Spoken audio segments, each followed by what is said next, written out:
अस्सलाम वालेकुम। Class 7 lecture number 46 ज़रबुल अमसाल। ज़रबुल अमसाल बेटा ये उन्वान आप देखें, अगर अपना पढ़ें तो आप देख रहे हैं कि ये दो लफ्ज़ों से बना हुआ है, ये मुरक्कब है, दो लफ्ज़ों का मजमुआ है, ज़रब और अल अमसाल। ठीक है, ज़रब और अल अमसाल ये दो अल्फाज का मजमुआ है और दो लफ्ज़ों का मजमुआ जो होता है उसे हम क्या कहते हैं?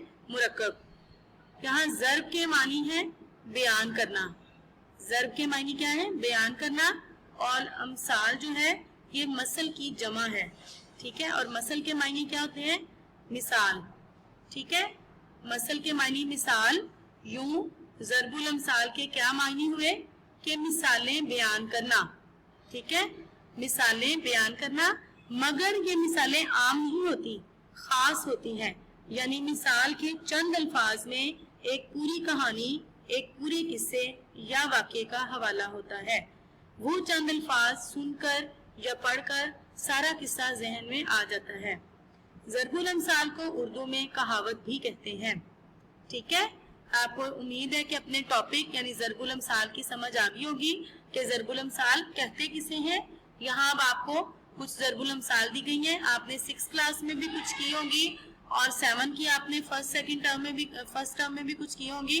और अब आपकी ये रिमेनिंग है जो आपको हमने कंपोज वर्क पैक के अंदर दी हुई है। आप लोग अपनी अपनी ज़रबुल अमसाल निकालें।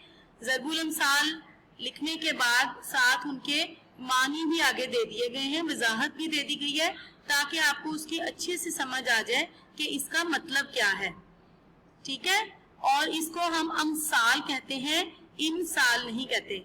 ठीक है, इसके ऊपर जबर होगी क्योंकि मिसल जो लफ्ज होता है, मिसल उसका मायनी होता है मानिंद या तरह। ठीक है, और मसल का मायनी होता है मिसाल। तो इसको हमने इसलिए अमसाल कहना है, इमसाल नहीं कहना। तो सबसे पहली हमारी ज़रबुल मसल है 26 शेखी और 3 काने। हम देखते हैं कि शेखी और 3 काने का क्या मतलब है? किसी नुक्स के बावजूद अपने आप पर घुमंड करना। ठीक है, काना कौन होता है? काना जो होता है जिसकी एक आंख होती है, एक आंख जिसकी ना हो, एक आंख से देखने वाले को हम काना कहते हैं, जिसकी एक आंख ना हो। और शेखी करना क्या होता है? शोखी करना जो है, या अपने आप में जो है घुमंड करना। तो इसका मतलब क्या बना कि किसी नुक्स के बावजूद अपने आप पर घुमंड करना। नंबर 27 पे है सूरत न शक्ल भाड़ से निकल। यहाँ पे बेटा ये सूरत लफ्ज है, इसके अंदर रे आप ऐड कर ले। सूरत सौत नहीं है, सौत तो हम आवाज को कहते हैं, सूरत है यहाँ पे। सूरत न शक्ल भाड़ से निकल, इसका क्या मतलब है? बदसूरत आदमी की निस्बत तंजन कहते हैं, यानी कि जिस शख्स की या जिस इंसान की शक्लो सूरत अच्छी ना हो लेकिन फिर भी वो अपने आप को कुछ समझे, तो फिर उसको तंज के तौर पर कहा जाता है कि तुम्हारी सूरत ना शक्ल है, बाहर से निकल, यानी कि तुम क्या बने फिरते हो अपने आप में, तुम्हारी तो सूरत शक्ल भी नहीं अच्छी है, तुम अपने आप को समझते क्या हो। तंज करने के लिए कहते हैं। नंबर 28 तवेले की बिला बंदर के सर। तवेला जो है ये अस्तबल को कहते हैं, अस्तबल जहां पर घोड़े बांधे जाते हैं। ठीक है, घोड़ों का जो अस्तबल होता है उसे तवेला कहते हैं। बला का मतलब मुसीबत, बंदर के सर यानी बंदर के ऊपर। ये लोगों का ये कहना होता था पहले कि अगर हम घोड़ों की अस्तबल में बंदरों को रख लेंगे तो जो भी मुसीबत आएगी वो घोड़ों की बजाय बंदरों के ऊपर पड़ जाएगी, इस तरह हमारे घोड़े जो हैं वो उससे महफूज रह जाएंगे। तो मतलब इसका क्या हुआ कि किस लिए ये बोली जाती है, ये ज़रबुल मसल क्यों बोली जाती है? जब कई आदमियों की आफत एक आदमी के सर पड़े। ठीक है, कि अगर अस्तबल में बंदर रख लिया जाए तो लोगों का कहना ये था कि अगर बला कोई आए, कोई मुसीबत आए तो वो बंदर के सर पर पड़ जाएगी और घोड़े उससे महफूज रह जाएंगे। तो इसका मतलब क्या हुआ कि जब कई आदमियों की मुसीबत या आफत एक आदमी के सर पड़ जाए तो हम ये कह सकते हैं कि तवेले की बला, यानी बला तो ये पूरे सारे लोगों के लिए थी लेकिन पड़ गई एक आदमी के ऊपर। नंबर 29 जुल्म की टहनी कभी फलती नहीं, नाव कागज की कभी चलती नहीं। फलती यानी फलना फूलना बढ़ना, नाव कहते हैं नदी को, सॉरी नाव कहते हैं उसको कश्ती को, कश्ती को कहते हैं, और कागज की कश्ती, नाव कागज की यानी कागज की कश्ती कभी चलती नहीं है। तो इसका क्या मतलब हुआ कि आखिरकार एक दिन जुल्म का खात्मा होकर रहता है, यानी जुल्म की टहनी जो है, जुल्म जो है वो कभी भी बढ़ता नहीं है, आखिर एक ना एक जितना भी बढ़ जाए आखिर एक ना एक दिन जुल्म का खात्मा होकर ही रहता है। और जैसा कि कागज की कश्ती बनाई जाए तो वो ज्यादा देर पानी में नहीं चल सकती, आखिरकार उसे गीला होके खत्म हो जाना होता है। तो एक ना एक दिन जुल्म का खात्मा होकर रहता है। नंबर 30, ईद पीछे टर, टर ये टरू जो हम कहते हैं ईद का दूसरा दिन, इसको हम कहते हैं ये टर, ये मतलब है उसका बेमौका खुशी मनाना, यानी ईद के दिन तो खुश ना होना, ईद ना मनाना, लेकिन टरू के दिन जो है वो नए कपड़े पहन के और लोगों से मिलने जुलने चले जाना। तो इसका मतलब है कि ईद के दिन तो खुश हुए नहीं और टरू के दिन जो है वो ईद मना रहे हैं, तो बेमौका खुशी मनाना यानी मौके पे खुशी ना करना, बाद में करना। 31, गरीब की जोरो सबकी भाभी, जोरो कहते हैं बीवी को, ठीक है, गरीब पर सबका बस चलता है, यानी गरीब की जो बीवी होती है उसको भाभी भाभी कह के सब अपना काम निकलवा लेते हैं कि भाभी ये करना, भाभी वो करना। चूंकि गरीब की बीवी होती है इसलिए वो आगे से ना भी नहीं कर सकती, जिसने जो काम कहा है वो करना ही करना है, इसलिए भाभी भाभी करके सब उससे अपना काम निकलवा लेते हैं, यानी गरीब पर सबका बस चलता है, सबका जोर चलता है। नंबर 32, फकीर की सूरत सवाल है, यानी इंसान की जो जरूरतमंद इंसान होता है उसकी शक्ल पे ही उसकी जरूरत या उसका सवाल लिखा हुआ नजर आ जाता है, जरूरतमंद की शक्ल से ही जाहिर हो जाता है। 33, काजी के घर के चूहे भी सियाने, काजी कौन होता है? अदालत में फैसला करने वाला, सियाने समझदार। हाकिम या बड़े आदमी के घर के मामूली लोग भी होशियार होते हैं, ठीक है, जरूरी नहीं है इससे मुराद काजी ही है यानी फैसले करने वाला ही है, कोई भी बड़ा आदमी, कोई असर और रसूख वाला आदमी, कोई भी ऐसा आदमी जिसकी रसाई बहुत ऊपर तक है, उसके घर में मामूली लोग भी समझदार समझे जाते हैं, ठीक है। काजी के घर के चूहे भी सियाने, के काजी के घर में अगर चूहे भी हैं तो उनको भी समझदार ही समझा जाएगा कि अगर काजी साहब समझदार हैं तो उनके घर का हर फर्द हर चीज समझदार है। नंबर 34, काट की हांडी बार बार नहीं चढ़ती, काट कहते हैं लकड़ी को, ठीक है, झूठ और दगाबाजी हमेशा नहीं चल सकती, नापायदार शय का एतबार नहीं होता।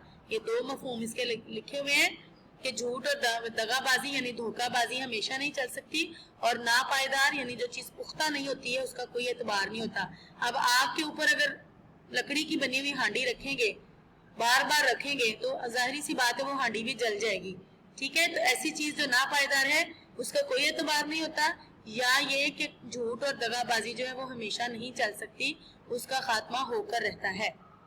नंबर 35, गुड़ से जो मरे तो जहर क्यों दो, जो काम आसानी और नरमी से निकल सके उसमें सख्ती नहीं चाहिए, ठीक है। गुड़ आपको पता है मीठा होता है, कि अगर गुड़ देने से ही कोई मर जाता है तो उसे जहर देने की क्या जरूरत है, कि आसानी और नरमी से अगर काम निकल सकता है तो निकाले, सख्ती करने की जरूरत नहीं है।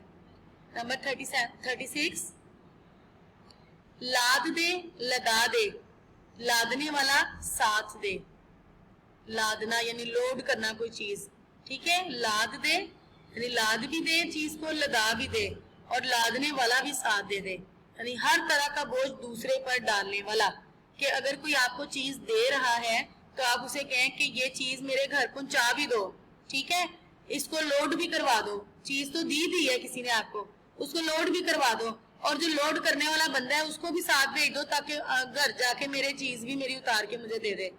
तो इस तरह से हर तरह का बोझ दूसरे पर जो डालने वाला होता है उसके लिए ये ज़रबुल मिसल बोली जाती है, लाद दे लदा दे, लादने वाला साथ दे। नंबर 37, मारूं घुटना फूटे आंख, मारूं घुटना फूटे आंख यानी बेमहल और बेजोड़ बात करना, बेमहल यानी बेमौका और बेजोड़ बात करना, यानी घुटना मारेंगे तो घुटने पे चोट लगेगी ना, आंख तो नहीं फूटेगी। कोई आपको ये कहे कि घुटना मार के मेरी आंख फोड़ दी, तो ऐसा तो नहीं होगा, यानी घुटने पे मारा है और मेरी आंख फूट गई है, यानी घुटने पे लगेगी तो घुटने पे चोट लगेगी, यानी बेमहल, बेमौका और बेजोड़ बात करना। नंबर 38, 900 चूहे खा के काफ बढ़िए के यहाँ पे होगा, के नहीं होगा, काफ बढ़िए के। इसकी भी करेक्शन कर लें, एक आपको ऊपर करेक्शन करवाई है सूरत वाली, उसमें रे आपने ऐड करना है, और एक ये वाली कर लें काफ बढ़िए के। यहाँ 900 चूहे खा के बिल्ली हज को चली, यानी बहुत से गुनाह करके ताइब होने की कोशिश करना, यानी सारी जिंदगी जो है वो गुनाह करते रहें और आखिर में इस नियत से करते रहें कि चलो फिर हज कर लेंगे, कि हज करने से सारे गुनाह माफ हो जाते हैं। तो ऐसे लोगों के लिए कहा जाता है जो सारी उम्र गुनाह करते रहे और आखिरी उम्र में हज करने चल पड़े, कि बहुत से गुनाह करके ताइब होने की कोशिश करना, यानी तौबा करने की कोशिश करना। 39, हाथी के दांत खाने के और दिखाने के और। दुनिया के लोग जाहिर में कुछ और बातिन में कुछ होते हैं। बातिन यानी बैकग्राउंड में, सामने जाहिर सामने और बातिन छुपे हुए, ढके छुपे, यानी पीछे कुछ और होते हैं और सामने कुछ और होते हैं। नंबर 40 लास्ट वन इज, यहाँ का बाबा आदम ही निराला है, यानी यहाँ की हर बात निराली है। ऐसी जगह जहाँ पे हर चीज ही डिफरेंट हो तो ऐसी जगह के पे बोला जाता है कि यहाँ का बाबा आदम ही निराला है। ये आपने 26 से लेके 40 तक बच्चों ज़रबुल अमसाल की, यही आपकी डायरी है, आपने लर्न करनी है। ये लर्न ज़रबुल अमसाल 26 to 40। याद करने का तरीका कार क्या होता है, जो मायनी मफहूम दिए हुए साथ, वो सिर्फ आपकी अंडरस्टैंडिंग के लिए, समझने के लिए। ये जरूरी नहीं है कि आपने उनको भी साथ याद करना है और उनको भी साथ लिखना होता है। पेपर में आपको इस तरह से पूछा जाता है, ज़रबुल मसल को मुकम्मल करें, जैसे सूरत में शक्ल डैश, ठीक है, इस तरह भी पूछा जाता है। या शुरू की डैश दे दी जाती है, डैश बंदर के सर, तवेले की बला बंदर के सर, यानी नामुकम्मल को मुकम्मल करने के लिए दिया जाता है। एमसीक्यूज में भी दिया जा सकता है, जैसा कि गलत करके एक जो है ज़रबुल मिसल, उसमें कोई लफ्ज जो है वो गलत कर दिया जाए, गलत लिख दिया जाए, जैसे ईद पीछे मर, टर की जगह पे मर, या इस तरह से टर भी दे दिया। 4 ऑप्शन आपको दे दिए जाए तो आपने उससे दुरुस्त ऑप्शन चूज करना होता है। और इस तरह भी पूछा जा सकता है कि दर्ज झेल ज़रबुल मिसल का मफहूम लिखें, तो इसलिए मफहूम भी आपको याद तो करने पड़ेंगे, अंडरस्टैंडिंग के लिए भी है ये, और इनको याद भी कर लें तो ज्यादा अच्छी बात है। दोनों तरह से आपसे ये पूछा जा सकता है। तो लेक्चर नंबर 46 डायरी लर्न ज़रबुल अमसाल 26 to 40। ओके, अल्लाह हाफिज।